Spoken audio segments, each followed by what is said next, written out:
Assalamualaikum warahmatullahi wabarakatuh. Jumpa lagi dengan Fastesmate, solusi cepat matematika.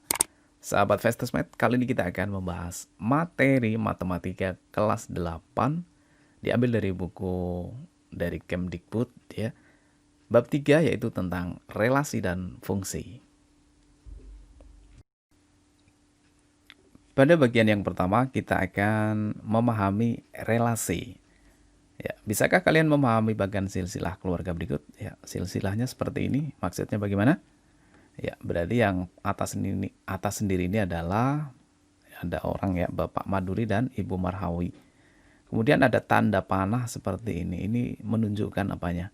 Anaknya ya. Karena di sini Bapak Maduri dan Marhawi itu mempunyai 4 anak. Yang pertama adalah Sulastri. Ini sebagai istri dari Adim. Kemudian anak yang kedua adalah Idris, yaitu sebagai suami dari Mai. Kemudian anak yang ketiga adalah Halim. Dan anak yang keempat adalah Tohir.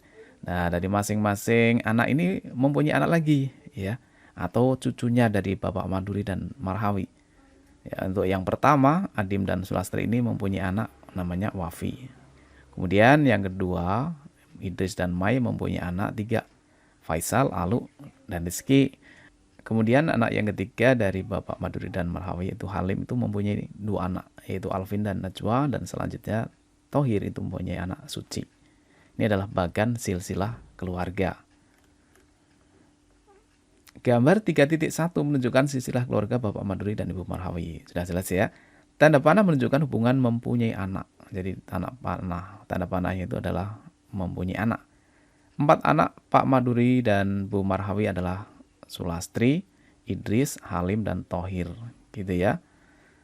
Jika anak-anak Pak Maduri dan Bu Marhawi dikelompokkan menjadi satu dalam himpunan A, dalam anggota himpunan A adalah Sulastri, Idris, Halim, dan Tohir. Maka seperti yang kita telah pelajari di kelas 7 ya tentang himpunan, yaitu A sama dengan buka kurung kurawal ya, kemudian isinya adalah anak-anaknya dari Bapak Maduri yaitu Sulastri, Idris, Halim, dan Tohir. Ini kurung kurawal tutup. Nah, selanjutnya kalau ada kurung kurawal ini berarti artinya menunjukkan himpunan, gitu ya. Menunjukkan apa? Himpunan. Sedangkan cucu-cucu dari Bapak Maduri dan Bu Marhawi dapat dikelompokkan dalam himpunan B. Maka himpunan B-nya adalah Wafi, Faisal, Alu, Rizki, Alvin, Najwa, dan Suci. Jadi semua ini dari Wafi sampai dengan Suci ini dikelompokkan jadi satu, yaitu kelompok B ya, atau himpunan B. Jadi ditulis seperti ini. Begitu ya. Nah, hubungan anggota himpunan B ke himpunan A dari himpunan B ini ke himpunan A ini memiliki hubungan apa? Memiliki hubungan keluarga. Nah, hubungan itu nama lainnya adalah relasi. Jadi di sini ada kata relasi ya yang akan kita pelajari. Relasi apa? Hubungan namanya adalah relasinya adalah anak dari. Jadi yang B ke A dari Wafi itu adalah anak dari. Ya di sini ya. Wafi itu anak dari Sulastri, gitu ya kan? Wafi anak dari Sulastri. Kemudian Faisal anak dari siapa? Faisal. Faisal anak dari Idris, ya kan? Faisal anak dari Idris. Berarti hubungannya adalah atau relasinya adalah anak dari, kalau B ke A. Sedangkan hubungan dari anggota himpunan B dengan Pak Maduri dan Bu Marhawi yaitu relasinya namanya cucu dari. Jadi yang B ini ada Faisal, Alu, Rizki, Alvin, Najwa, dan Suci ini adalah cucu dari Bapak Maduri dan Marhawi yang paling bawah ini ya. Baik. Baik anak-anak sekalian, kita lanjut ke bagian yang selanjutnya yaitu kegiatan 3.1. Memahami bentuk penyajian relasi. Di sini diberikan masalah ya. Masalah 3.1. Perhatikan sekelompok siswa yang sedang menerima pelajaran di suatu kelas. Ini ya. Setiap siswa menempati kursinya masing-masing, tidak ada seorang siswa menempati lebih dari 1 kursi. Akan tetapi 1 kursi panjang dapat ditempati oleh lebih dari 1 orang atau 1 siswa, lebih dari 1 siswa ya. Dengan demikian ada keterkaitan antara siswa dengan kursi yang ditempati. Menurut kalian, apakah hal ini termasuk relasi atau fungsi? Ya, pastinya iya ya, karena ada hubungannya antara kursi dengan orang yang menduduki atau siswanya. Setiap siswa berpasangan dengan satu kursi, gitu ya. Yang kedua, masalah kedua. Abdur sedang berulang tahun ke-13. Ia mengajak teman-temannya yaitu Ahmad, Rahmat, Herman, dan Zaini pergi ke rumah makan Pak Asri. Menu yang disediakan oleh rumah makan Pak Asri adalah soto, rawon, bakso, nasi goreng, rujak cingur, dan sate. Nah, sini ya. Terus selanjutnya, dari menu tersebut ternyata tiap-tiap anak tidak sama menu favoritnya. Jadi beda-beda ya kesukaannya. Yang Abdur itu suka soto dan rawon, tetapi kali ini ia memesan rawon. Ahmad suka bakso dan rujak cingur, dan sate. Tetapi kali ini ia memesan rujak cingur. Rahmat suka sate dan nasi goreng.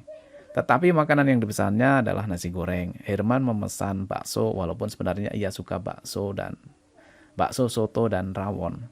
Zaini suka soto dan nasi goreng, tetapi kali ini ia memesan soto.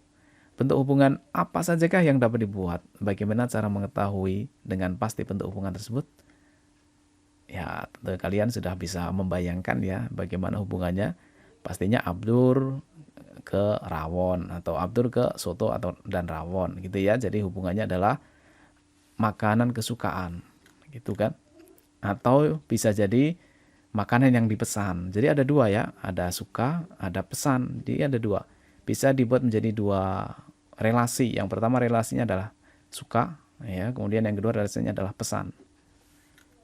Yang masalah ketiga, Pak Azid sedang mendampingi siswanya untuk bermain basket di halaman sekolah. Di antara siswa yang didampingi ada 5 siswa yang mempunyai kegemaran berolahraga berbeda-beda, yaitu Abdul, Ahmad, Rahmat, Herman, dan Zaini. Abdul gemar berolahraga basket, Ahmad gemar berolahraga basket dan karate, Rahmat gemar berolahraga badminton dan renang, sedangkan Herman dan Zaini mempunyai kegemaran berolahraga yang sama yaitu basket dan badminton. Bagaimana cara menyajikan masalah 3.3 ini? Nah, ketiga masalah tersebut ya dari 3.1 sampai dengan 3.3 ini ternyata dapat disajikan dalam bentuk relasi. Nah, sedangkan relasi dapat dinyatakan dengan 3 cara, yaitu jadi untuk menyajikan relasi itu ada 3 cara. Yang pertama ini wajib tahu nanti ya. Diagram panah, yang kedua diagram kartesius, yang ketiga himpunan pasangan berurutan. Nah, sebelum menyajikan ketiga cara tersebut sebaiknya terlebih dahulu kita lakukan kegiatan di bawah ini ya. Ayo kita amati. Diketahui himpunan A 1, 2, 3, 4. Itu berarti A itu adalah himpunan yang anggotanya 1, 2, 3, 4. Dan B itu anggotanya adalah ABC. Pada tabel 3.1 ditunjukkan hubungan dari himpunan A ke himpunan B yang dinyatakan dalam bentuk diagram dan himpunan pasangan berurutan. Kedua bentuk itu merupakan relasi. Jadi ini keduanya ini antara A dan B merupakan relasi ya. Yang pertama dinyatakan dalam bentuk diagram panah. Diagram panahnya itu berarti seperti ini, ada panahnya. Yang A, himpunan A itu berarti nanti dibuat menjadi bentuk lingkaran, kemudian anggotanya 1, 2, 3, 4 itu diisikan di dalamnya.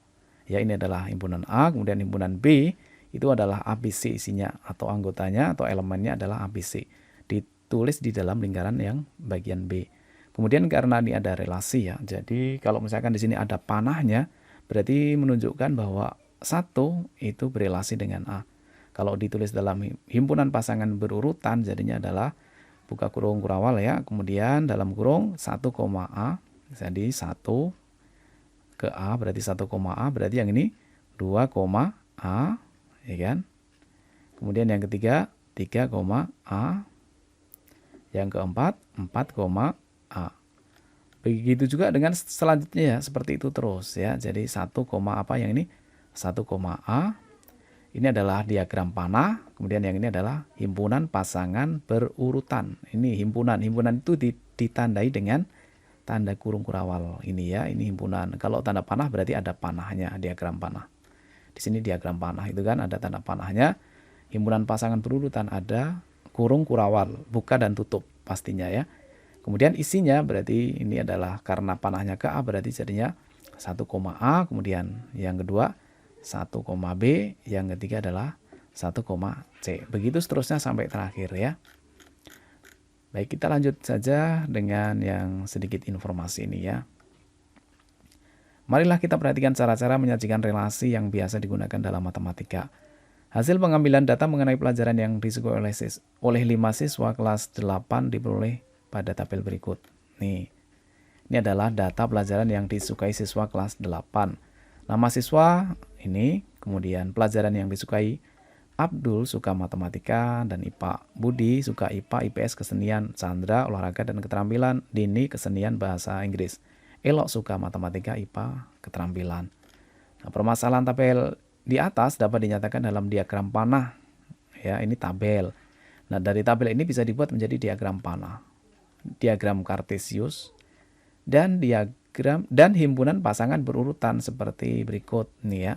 Misalkan yang A, ini kita misalkan kelompok yang A, berarti A itu adalah isinya nama siswa yaitu Abdul, Budi, Chandra, Dini, dan Elok. Kemudian yang himpunan B yaitu isinya adalah mata pelajarannya. Ada matematika, IPA, IPS, bahasa Inggris, kesenian, keterampilan, olahraga. Dan pelajaran yang disukai. Nah, di sini relasinya karena ada tanda petik ya. Pelajaran yang disukai. Ini kan pelajaran yang disukai, gitu ya. Relasinya. Itu merupakan relasi yang menghubungkan antara himpunan A dengan himpunan B. Nah, cara yang pertama digunakan dengan menggunakan diagram panah. Diagram panah berarti ya harus ada panahnya. Yang pertama berarti buat lingkaran. Yang himpunan kedua juga dibuat lingkaran. Kemudian hubungan antara keduanya yaitu dipanahkan. Pelajaran yang disukai. Misalkan Abdul. Abdul tadi suka apa? Abdul tadi suka matematika, IPA. Berarti Abdul ini panahnya ke matematika dan IPA. Kemudian Budi. Budi suka apa tadi? Budi itu suka IPA, IPS, dan kesenian. Berarti Budi panahnya ke IPA, IPS, dan juga kesenian. Begitu juga dengan yang lainnya. Jadi ini adalah diagram panah. Jadi ini adalah bentuk penyajian dalam bentuk diagram panah. Cara yang kedua untuk menyatakan relasi adalah antara himpunan A dan B adalah menggunakan diagram kartesius. Anggota-anggota himpunan A berada pada sumbu mendatar. Jadi yang anggota A ini ada di sumbu mendatarnya, yaitu ada Abdul sampai dengan Elok tadi. Kemudian himpunan B berada pada sumbu yang tegak. Ini adalah nama mata pelajaran, gitu ya. Setiap pasangan anggota himpunan A yang berrelasi dengan anggota himpunan B dinyatakan dengan titik atau noktah, menunjukkan diagram kartesius dari relasi pelajaran yang disukai dari tabel 3.2. Nah, tadi kan Abdul itu suka apa tadi? Abdul itu suka matematika dan IPA. Ya, jadi Abdul itu suka matematika berarti dikasih titik atau noktah, kemudian IPA. Nah, berarti juga dikasih noktah di sini. Jadi Abdul itu suka matematika dan juga suka IPA. Begitu juga dengan Budi. Budi suka IPA, berarti titiknya di sini. Budi suka IPA. Budi suka IPS. Gitu ya. Kemudian selanjutnya Budi juga suka kesenian. Dikasih noktah atau titik. Jadi kesukaannya dikasih noktah. Chandra suka keterampilan dan juga suka olahraga. Chandra suka keterampilan dan juga olahraga. Dan seterusnya ya. Jadi ini adalah namanya diagram kartesius. Kemudian yang ketiga, yang terakhir adalah himpunan pasangan berurutan. Jadi cara menyajikan himpunan itu ada 3 ya. Yang pertama tadi apa? Yang pertama diagram panah, ada panah-panahnya seperti ini. Yang kedua dengan diagram kartesius, bisa dibuat menjadi seperti ini. Atau yang ketiga himpunan pasangan berurutan. Jadi pasangan berurutan itu pastinya karena ada kata himpunan berarti pasti ada kurung kurawalnya gitu ya. Yang pertama Abdul suka matematika berarti Abdul, matematika. Abdul juga suka IPA berarti Abdul, IPA. Kemudian Budi suka IPA berarti Budi, IPA. Budi, IPS. Ini adalah menunjukkan kesukaan ya. Abdul suka matematika, Abdul suka IPA, Budi suka IPA, Budi suka IPS, Budi suka kesenian dan seterusnya sampai yang terakhir gitu ya. Baik anak-anak sekalian, kita lanjut ke ayo kita menalar. Perhatikan kembali tabel 3.1. Yang A, pertanyaannya adalah nyatakan relasi dari himpunan A ke himpunan B dalam bentuk diagram kartesius. Disuruh membuat diagram kartesius. Kemudian bandingkan ketiga bentuk tersebut. Apa yang dapat kalian simpulkan? Ya, kita langsung menuju ke tabel 3.1. Ya, tabel 3.1 adalah ini ya. Tadi ada himpunan A, itu anggotanya 1, 2, 3, 4. Himpunan B, A, B, C. Kemudian tabelnya seperti ini. Ini kan ada dua macam ya, barusan ada dua macam. Yang pertama adalah diagram panah seperti ini. Kemudian yang kedua adalah himpunan pasangan berurutan. Nah, sekarang yang ketiga kita disuruh membuat dalam bentuk diagram Kartesius. Dari yang nomor 1 sampai dengan yang nomor 8 akan kita bahas semuanya ya. Oke, kita buatkan yang diagram Kartesius dari nomor 1 sampai dengan nomor 8. Ya, ini adalah diagram Kartesiusnya. Jadi kalau yang nomor 1 tadi seperti ini ya. Ini adalah diagram panahnya, kemudian himpunan pasangan berurutannya seperti ini. Maka kalau dibuat dalam bentuk diagram Kartesius, itu berarti jadinya adalah 1 ke A. Berarti artinya di sini titik asalnya adalah A ya, daerah asalnya. Kemudian yang B ini adalah yang bagian ABC. 1 ke A atau 1, A kalau dibuat dalam diagram Kartesius berarti jadinya adalah 1 ke A, ini dikasih titik di sini ya. Kemudian yang 2 ke A berarti 2 titiknya ke A, 3 titiknya ke A, 4 titiknya ke A. Berarti kalau dinyatakan dalam bentuk diagram panah seperti ini, dia kemudian himpunan pasangan berurutan itu bentuknya seperti ini. Kalau dalam diagram Kartesius bentuknya seperti ini. Jadi ada 3 macam cara menyatakan himpunan. Yang pertama diagram panah, yang kedua pasangan berurutan, himpunan pasangan berurutan. Yang ketiga diagram Kartesius. Begitu juga dengan yang 2. Ini diagram panah, himpunan pasangan berurutan, diagram Kartesiusnya adalah 1, A berarti 1 ke A di sini, kemudian 1, B 1 ke B, kemudian 1, C 1 ke C. Nah, 1A, 1B, 1C. Ini sama ya, intinya sama tapi mengungkapkannya berbeda-beda. Ini diungkapkan dengan diagram panah, diungkapkan dengan himpunan pasangan berurutan, dan yang ini diungkapkan dengan diagram Kartesius. Yang nomor 3, begitu juga nomor 3 ya. 1A berarti 1 ke A, kemudian 2C berarti 2 ke C. Selanjutnya adalah yang nomor 4. Nomor 4 seperti ini juga sama ya. 3, kemudian 3 ke B, kemudian 3 ke C, kemudian 4 ke C. Jadi diagram Kartesiusnya seperti ini. Yang nomor 5, ini diagram Kartesiusnya bisa dipahami ya. 2C, 2 ke C, 3C, 3 ke C, kemudian 4B berarti 4 ke B, di sini 4 ke B, kemudian 4C berarti 4 ke C. Titiknya di sini ada 4 ya. Jadi 1, 2, 3, 4. Yang nomor 6 juga sama ya. 4A berarti di sini 4A, 4B, kemudian 4C. Yang nomor 7, 2B. Hanya satu panah saja, 2B. Kemudian yang nomor 8, ya karena tidak ada tanda panahnya berarti ya ini kosong ya. Karena himpunan pasangan berurutannya kosong, berarti koordinat Kartesiusnya juga kosong karena tidak ada panahnya gitu ya. Kembali lagi ke ayo kita menalar. Tadi kita sudah jawab yang 1A ya. Sekarang kita ke 1B. Kemudian bandingkan ke-8 contoh relasi tersebut dengan ke-8 contoh bukan relasi yang ditunjukkan pada tabel 3.3 berikut. Ya, jadi ini ada contoh relasi, yang ini adalah contoh bukan relasi. Contoh relasi itu berarti setiap anggotanya di sini ada di A dan ada di B. Contoh yang bukan relasi berarti salah satunya di antara di sini. Yang contoh yang pertama ini 1, D. D itu bukan merupakan anggota A dan juga bukan merupakan anggota B. Dan di sini satunya itu merupakan anggota A. Maka ini bukan relasi karena D-nya di luar himpunan B. Kemudian yang 2,2 ini juga bukan relasi karena 2,2 itu himpunan A semua. 2 itu adalah anggota himpunan A dan 2 yang ini juga anggota himpunan A, berarti bukan relasi gitu ya. Kemudian yang 2 itu juga bukan relasi karena 5 itu bukan anggota A, meskipun yang B yang A ini adalah anggota himpunan B ya. Nah, di sini karena di salah satunya bukan anggota dari yang diketahui, maka bukan relasi, dan seterusnya seperti itu ya. Kemudian ini sudah relasi ya, tadi sudah kita bahas. Dan yang 8 ini juga merupakan relasi ya. Coba kita pusatkan ya. Apakah anggota himpunan A selalu dipasangkan dengan anggota himpunan B? Gimana jawabannya?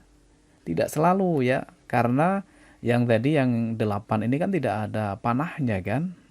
Artinya kosong, jadi tidak ada panahnya. Ya, yang nomor 8 ini kan tidak ada tanda panahnya. Ini artinya himpunan kosong. Ini juga dalam diagram Kartesius tidak ada titiknya. Maka tidak selalu, karena ada satu contoh yang tidak mempunyai hubungan, yaitu nomor 8 ini ya. Kemudian yang B, perhatikan contoh relasi nomor 8. Mengapa nomor 8 termasuk contoh relasi? Jelaskan. Bagaimana menurut kalian? Ya, nomor 8 ini merupakan relasi ya. Jadi sesuai dengan definisi relasi. Definisinya adalah relasi dari himpunan A ke himpunan B adalah himpunan bagian dari A cross B. Walaupun kedua himpunan tidak mempunyai hubungan apapun, tidak ada tanda panahnya ya. Karena himpunan kosong merupakan himpunan bagian dari semua himpunan. Jadi di A itu ada himpunan kosong, di B juga himpunan kosong, karena himpunan kosong itu kan merupakan bagian dari anggota semua himpunan. Ya, karena himpunan kosong itu merupakan bagian dari anggota himpunan A dan anggota himpunan B, maka masing-masing mempunyai himpunan kosong, itu relasinya. Kemudian pertanyaan yang C adalah, perhatikan contoh bukan relasi. Mengapa semua contoh tersebut bukan termasuk relasi? Jelaskan.